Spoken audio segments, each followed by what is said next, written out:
India ഉൾപ്പെടെ 60 രാജ്യങ്ങളുടെ ഉൽപ്പന്നങ്ങൾക്ക് മേൽ അമേരിക്ക പ്രഖ്യാപിച്ച പകരച്ചുങ്കം ഇന്നു മുതൽ നിലവിൽ വരും.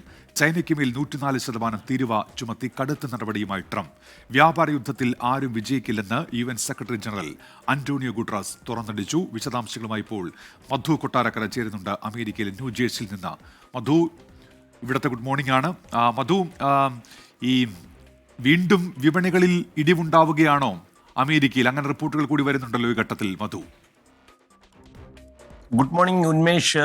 നമ്മൾ ഇന്നലെ രാത്രി റിപ്പോർട്ട് ചെയ്യുമ്പോൾ, അതായത് അമേരിക്കയിൽ വിപണി ആരംഭിക്കുമ്പോൾ അല്പം ഉണർവ് അല്ലെങ്കിൽ അതൊരു സജീവമാകുന്ന ഒരു സൂചന ഉണ്ടായിരുന്നെങ്കിലും ഈ ചൈനയ്ക്കെതിരെ നിലപാട് കടുപ്പിച്ചതോടുകൂടി പിന്നെയും ഈ വിപണി തകർച്ചയിലേക്ക് പോകുന്ന ഒരു കാഴ്ചയാണ് ഇന്ന് കാണാൻ സാധിച്ചത്. US പ്രസിഡന്റ് ഡൊണാൾഡ് ട്രംപ് ബുധനാഴ്ച, അതായത് ഇന്ന് എല്ലാ ചൈനീസ് ഇറക്കുമതികൾക്കും 104% അധിക നികുതി ചുമത്തുമെന്ന് വൈറ്റ് ഹൗസ് പ്രസ് സെക്രട്ടറി കാരൻ ലെവിറ്റാണ് മാധ്യമങ്ങളോട് സംസാരിക്കവേ പ്രഖ്യാപിച്ചത്. ചൊവ്വാഴ്ച ഉച്ചയോടെ US ഉൽപ്പന്നങ്ങൾക്ക് 34% താരിഫ് ഏർപ്പെടുത്തുമെന്ന ചൈനയുടെ തീരുമാനത്തിൽ നിന്ന് ട്രംപ് അനുവദിച്ച സമയം കൊടുത്തെങ്കിലും അവർ പിൻവാങ്ങാത്തതിനെ തുടർന്നാണ് ഡൊണാൾഡ് ട്രംപ് 50% തീരുവ കൂടി കൂട്ടിച്ചേർത്തത്.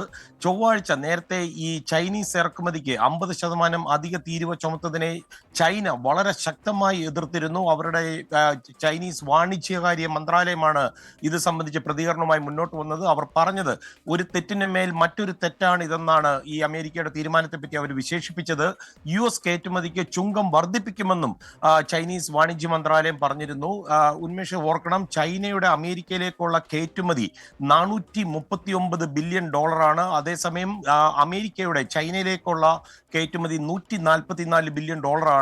ഇത് മാത്രമല്ല, ഇന്ത്യ അടക്കമുള്ള നിരവധി രാജ്യങ്ങൾക്ക് അമേരിക്ക പ്രഖ്യാപിച്ച പകരച്ചുങ്കം ഇന്നു മുതലാണ് നിലവിൽ വരുന്നത്. ഈ തീരുമാനം പിൻവലിക്കണമെന്ന് ഡൊണാൾഡ് ട്രംപിനോട് ആവശ്യപ്പെട്ട് ഫ്രാൻസ് ഉൾപ്പെടെ നിരവധി രാജ്യങ്ങൾ മുമ്പോട്ട് വന്നിട്ടുണ്ട്.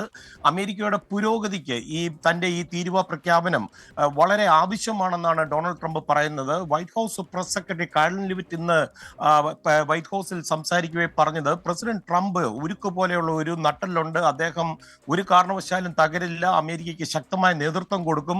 ഈ താരിഫും വിമോചന ദിന പ്രഖ്യാപനത്തിനും ഒക്കെ ശേഷം ഇന്ത്യ ഉൾപ്പെടെ ഏകദേശം 70 രാജ്യങ്ങൾ ഇതിനകം തന്നെ അമേരിക്കയുമായി ചർച്ച ആരംഭിക്കുവാൻ വൈറ്റ് ഹൗസിനെ സമീപിച്ചിട്ടുണ്ടെന്നും അവർ പറയുന്നു.